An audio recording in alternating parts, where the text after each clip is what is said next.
ঠাকুরগাঁও থেকে ছেড়ে আসা আন্তনগর ট্রেনের বগি এবং ওয়াশরুম জুড়ে অস্বাস্থ্যকর ও নোংরা পরিবেশ। পুরনো সিটে নেই প্রয়োজনীয় হাতল।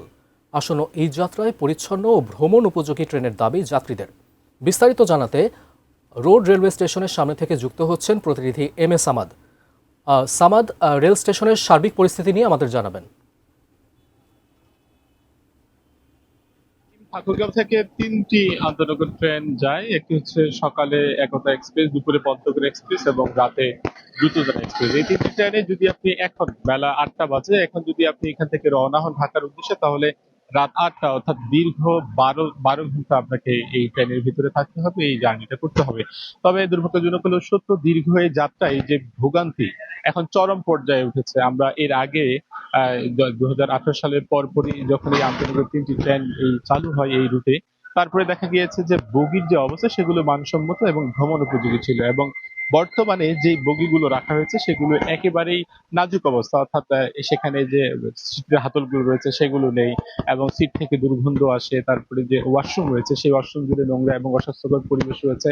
এছাড়াও যে জায়গা জুড়ে রয়েছে, অর্থাৎ এসির যে বগিগুলো রয়েছে সেগুলো একেবারে অস্বাস্থ্যকর পরিবেশ হবার কারণে দীর্ঘ যে ১২-১৩ ঘন্টার যে যাত্রাপথ এবং যে যাত্রা বিরতি সেগুলো কিন্তু বেশ অস্বস্তিদায়ক হয়ে ওঠে। এবং যেহেতু সামনে পবিত্র ঈদুল আজহাকে কেন্দ্র করে ঘরমুখী মানুষের আরো বেশি যাত্রাটা, অর্থাৎ আরো বেশি যে ট্রেন যাত্রা, এই ট্রেন যাত্রা আরো বেশি বেড়ে যাবে। সেই ট্রেন যাত্রাকে ঘিরে কিন্তু দেখা যাবে যে এই বগিগুলো নিয়ে মানুষের অস্বস্তিকর পরিবেশ জায়গা রয়েছে। আমরা একটু যদি এই পাশ দিয়ে আপনাকে একটু দেখানোর চেষ্টা করি যে প্রায় ১ বছর আগে বা ১.৫ বছর আগেও আমরা দেখেছি যে এই বগিগুলো আরো বেশি মানসম্মত ছিল এবং বগিগুলো পরিষ্কার এবং পরিচ্ছন্ন ছিল, এবং চার্জিং যে পয়েন্ট গুলো রয়েছে, জায়গাগুলো রয়েছে সবগুলো পরিষ্কার ছিল। কিন্তু বর্তমানে যেটি দেখা গিয়েছে যে ট্রেনের ভিতরে নাজুক অবস্থা রয়েছে, চার্জিং পয়েন্ট গুলো রয়েছে সেগুলো ভালোভাবে কাজ করছে না, সিটের যে হাতলগুলো রয়েছে সেগুলো ভালোভাবে কাজ করছে না। এছাড়াও নাস্তা রাখবার যে স্ট্যান্ডটি রয়েছে সেটিও ভালোভাবে কাজ করছে না, এবং সিটের যে নড়াচড়ার একটি বিষয় রয়েছে সেটিও ভালোভাবে কাজ করছে না। অর্থাৎ এই গণ অভ্যুত্থানের পরবর্তী সময়ে আমরা দেখেছি জরাজীর্ণ যে রুটের যে বগিগুলো রয়েছে সেগুলো ঠাকুরগাঁও, পঞ্চগড় যে ৩টি যে আন্তনগর ট্রেন রয়েছে সেগুলোতে দেওয়া হয়েছে, এবং এই রুটের যে ভালো যে বগিগুলো রয়েছিল, যেগুলো মানসম্মত ছিল, নিরাপদ এবং পরিচ্ছন্ন বগি ছিল, সেগুলো দেখা গিয়েছে যে আলাদা রুটে ব্যবহার করা হয়েছে। সেই কারণে দীর্ঘ পথের যে এই ট্রেন যাত্রায় কিন্তু ভোগান্তি রয়েছে, তাদের নানাভাবে ভোগান্তি শিকার হতে হচ্ছে।